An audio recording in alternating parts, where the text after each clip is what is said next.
Les amis, c'est historique ce qui se passe.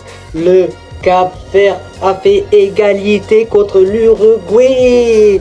Punaise, c'est plus l'Uruguay. C'est l'Uruguay qui n'est pas gay. Ils ne sont pas joyeux. Les amis, oui, je fais une intro à la Mohamed Henny. Et alors, les amis, non, les amis, plus sérieusement, regardez, j'ai mis carrément le petit polo Hugo Boss, les amis. Donc aujourd'hui, c'est du sérieux. Aujourd'hui, c'est du sérieux. On va parler de l'historique de El Magnifico Cap-Vert, les amis. J'espère que les Cap-Verdiens et les Cap-Verdiennes vont mettre un maximum de welcome to Coupe du Monde, les amis. Non, plus sérieusement, les amis, on va parler du Cap-Vert et de l'Uruguay. J'espère que mes Cap-Verdiens, Cap-Verdiennes, vous avez un petit truc à boire, des popcorn, car aujourd'hui on va parler un peu beaucoup de ce match, parce que ce match, il y a des choses à dire, beaucoup de choses négatives pour l'Uruguay, et il y a quand même beaucoup de positifs pour le Cap-Vert, même s'il y a des trucs à revoir, et je vais en parler plus sérieusement juste après. Donc aujourd'hui les amis, on va commencer par l'Uruguay. L'Uruguay, s'il vous plaît. Déjà, la tactique, vous partez sur un 4-1-4-1, déjà. 4-1-4-1 avec Manuel Ugarte tout seul au milieu, juste là, même si Manuel Ugarte, on le sait très bien au PSG, à Manchester United, c'est un joueur qui a un grand coffre, il est très très physique, il a un cardio énorme, mais techniquement, Manuel Ugarte, c'est pas ça du tout. On sait très bien avec le PSG, mais avec United, il perdait beaucoup de ballons. Là, il a perdu beaucoup de ballons. Après, j'ai bien aimé Bentancur. Bentancur, franchement, j'ai bien aimé Araujo, pareil, j'ai bien aimé Valverde. Mais le problème, s'il vous plaît, je vais essayer de je vais vous mettre le premier but du Cap-Vert.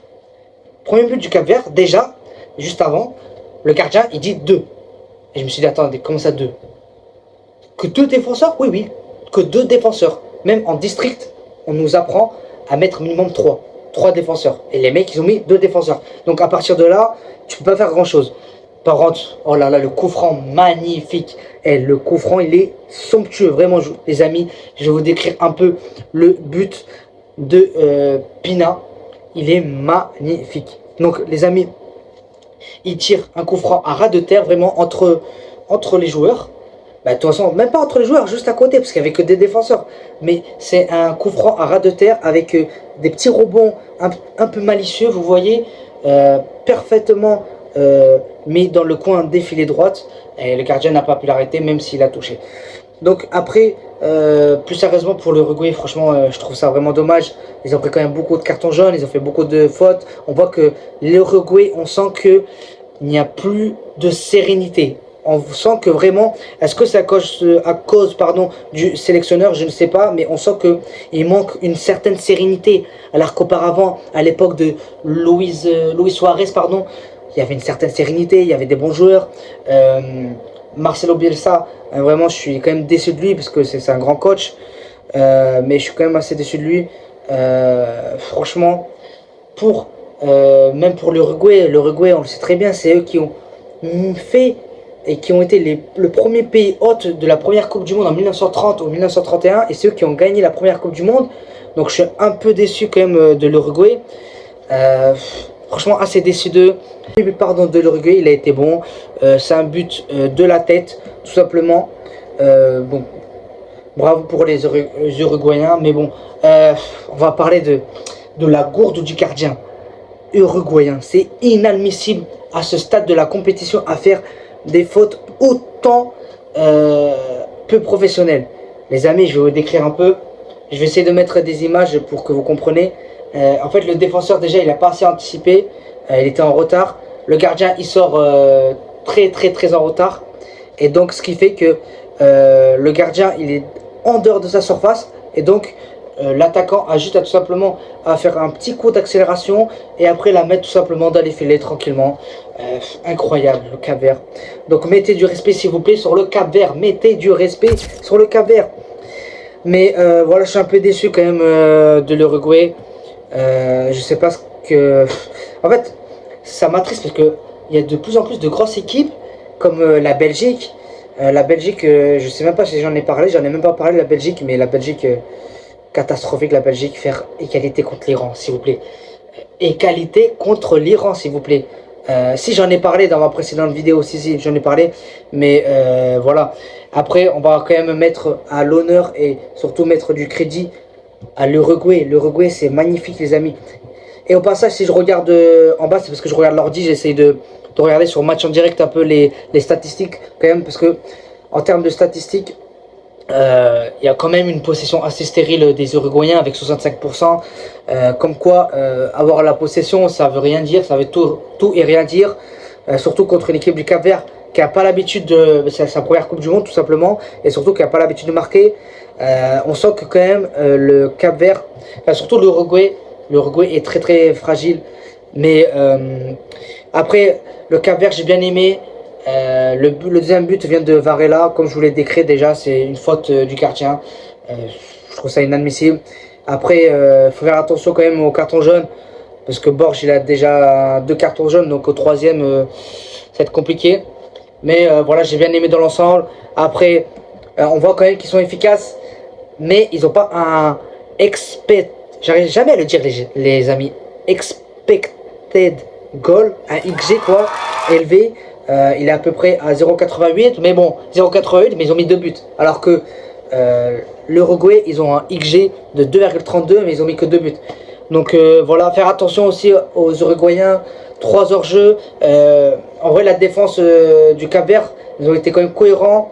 Ils ont su créer des hors-jeux pour les attaquants uruguayens. Donc non, j'ai bien aimé en général, mais je trouve que quand même c'est compliqué pour l'Uruguay. Willow, il avait encore raison. Willow, c'est une dinguerie, ce mec. Déjà, il a dit l'Angleterre va gagner. Quand je vois le premier match XXL qu'ils ont fait contre la Croatie, il a dit que l'Uruguay, ça va pas passer les 16e de finale. Ou les 8e. Là, déjà, ça va être compliqué déjà pour se qualifier. Donc, franchement, c'est très très fort. Hein. Après, on va parler maintenant de nos frères égyptiens. L'Égypte de Mohamed Salah. J'ai bien aimé dans l'ensemble, franchement, j'ai bien aimé dans l'ensemble Mohamed Salah. Il a été très très bon, il a proposé beaucoup de percussions. Franchement, il a été en forme aujourd'hui, je suis assez surpris. Alors que en termes de possession, c'est 50-50, soit à peu près à 57-43% pour la Nouvelle-Zélande. Donc victoire 3-1 de l'Égypte. J'ai bien aimé dans l'ensemble. Après, en général, j'ai bien aimé la réaction quand même des Égyptiens. Ils ont pris un but quand même de Surman d'une tête magnifique de Surman à la 15e minute, mais ils ont vite réagi en deuxième mi-temps avec Zico.